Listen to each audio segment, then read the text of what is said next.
Coffee is one of those drinks that seems to have a permanent place in our daily routines.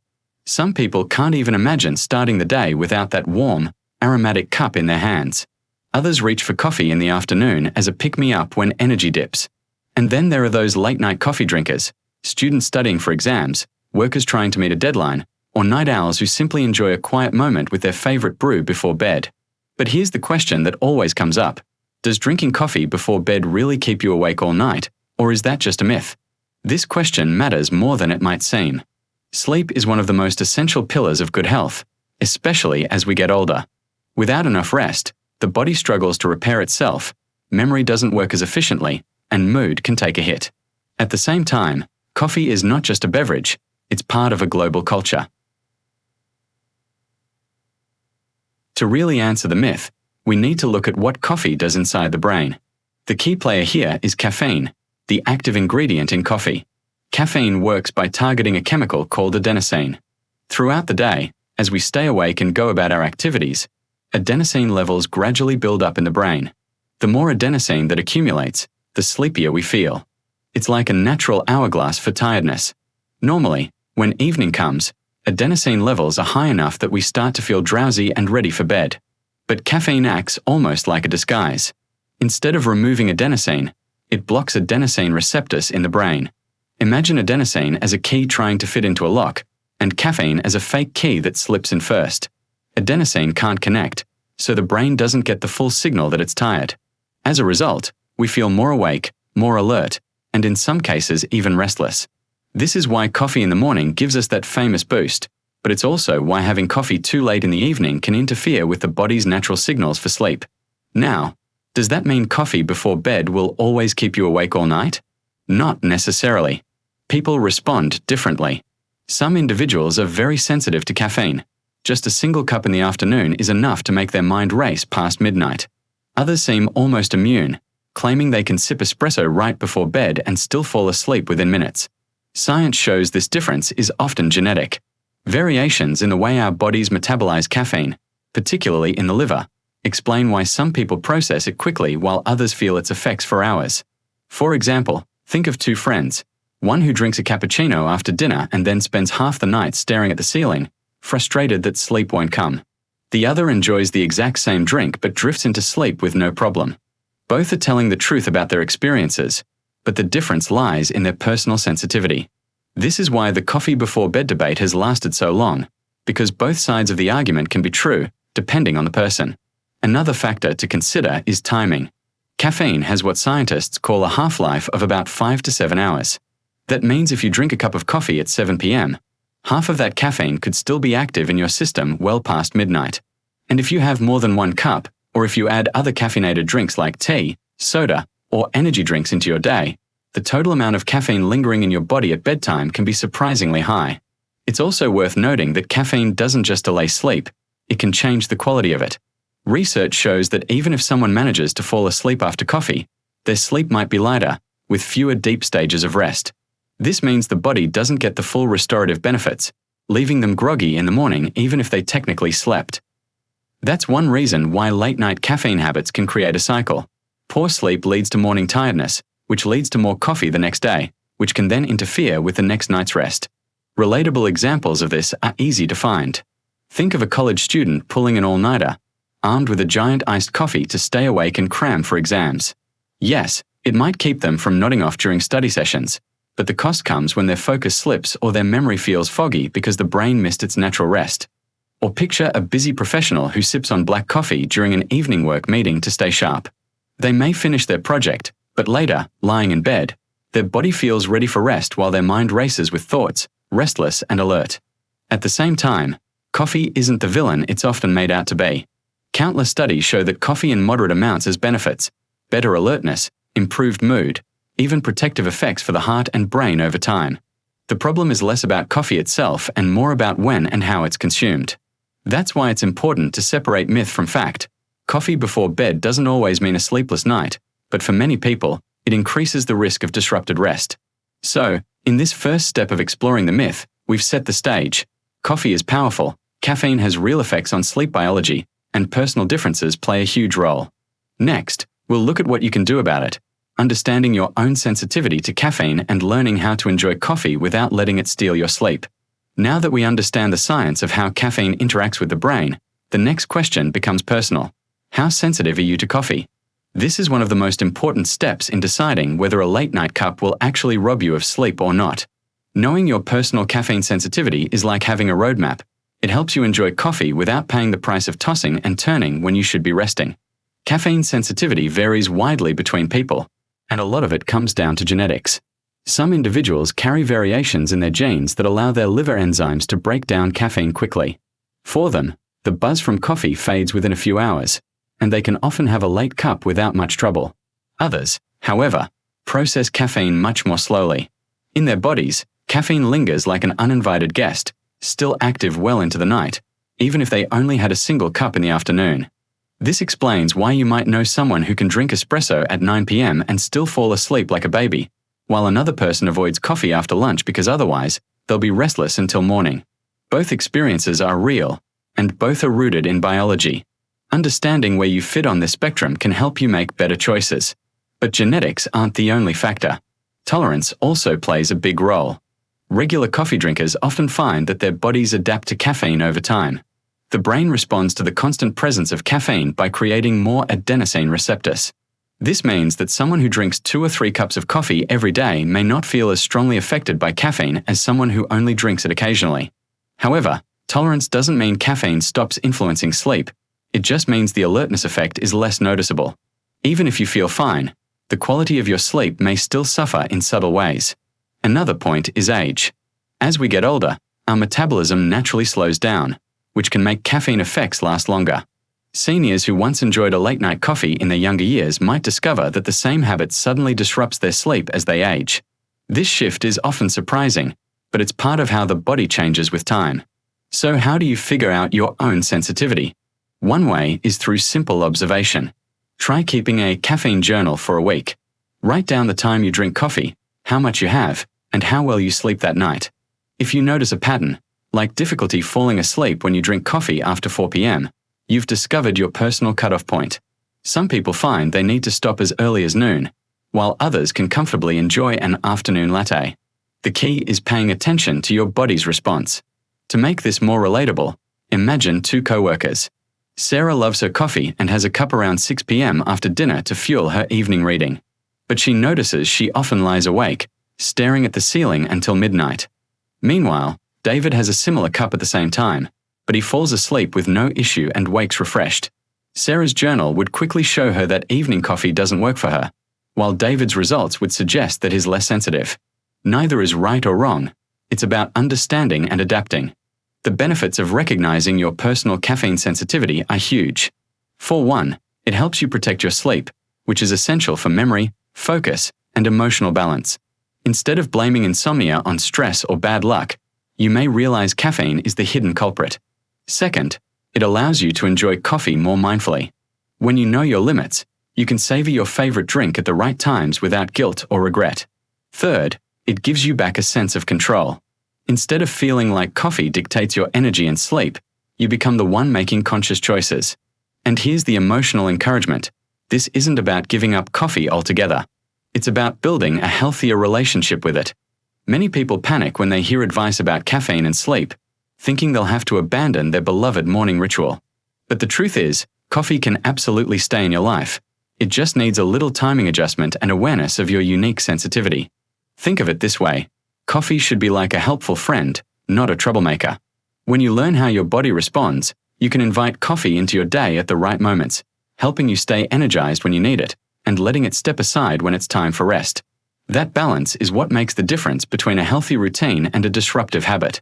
As we move forward, the next step will build on this idea of timing. If caffeine sensitivity shows us whether coffee affects us strongly or mildly, then caffeine timing teaches us when to enjoy it for maximum benefit and minimum disruption. In the next section, we'll explore how caffeine's half-life influences sleep, and how adjusting the clock on your coffee breaks can transform your nights. If understanding your personal sensitivity to caffeine is the first step, then the second step is learning how to time your coffee wisely. Even if you are not extremely sensitive to caffeine, the simple truth is that drinking coffee too late in the day can still interfere with your body's natural rhythm. The reason lies in how long caffeine actually stays in your system. Scientists often talk about something called caffeine's half-life.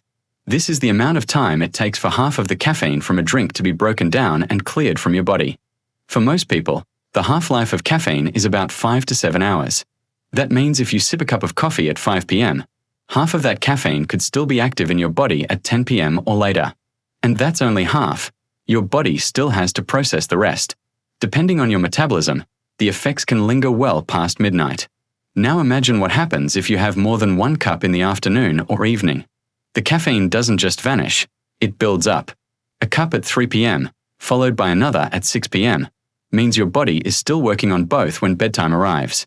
This explains why so many people are surprised when they struggle with sleep. They may not feel wired in the same way they do in the morning, but the caffeine is quietly blocking adenosine and changing the quality of their rest. This is why many sleep experts recommend a caffeine curfew. For the average adult, cutting off coffee about 6 to 8 hours before bedtime gives the body enough time to process most of the caffeine.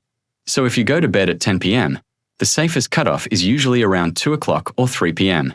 Of course, this will vary based on personal sensitivity, but it's a practical starting point. Let's make this real with an example. Picture Anna, a university student who studies late into the night. She often grabs a latte at 7 p.m. to push through her assignments. It works in the moment. She feels alert and focused. But when she tries to sleep at midnight, her brain is still buzzing. She tosses and turns, finally falling asleep around 2 a.m. The next morning, she's groggy, so she reaches for more coffee to wake up, and the cycle repeats. In Anna's case, simply shifting that evening latte to early afternoon could improve her sleep without sacrificing productivity. On the other hand, consider James, a retired professional who enjoys having coffee with friends after dinner. For years, it never seemed to bother him. But now that he's older, he notices he feels restless at night after these gatherings. By paying attention to the timing, James realizes he sleeps better when he switches to herbal tea in the evening, saving his coffee enjoyment for the morning. His sleep improves, and he still gets to enjoy the social ritual of sharing a warm drink. Timing your coffee isn't just about cutting it off before bed, it's also about using it strategically.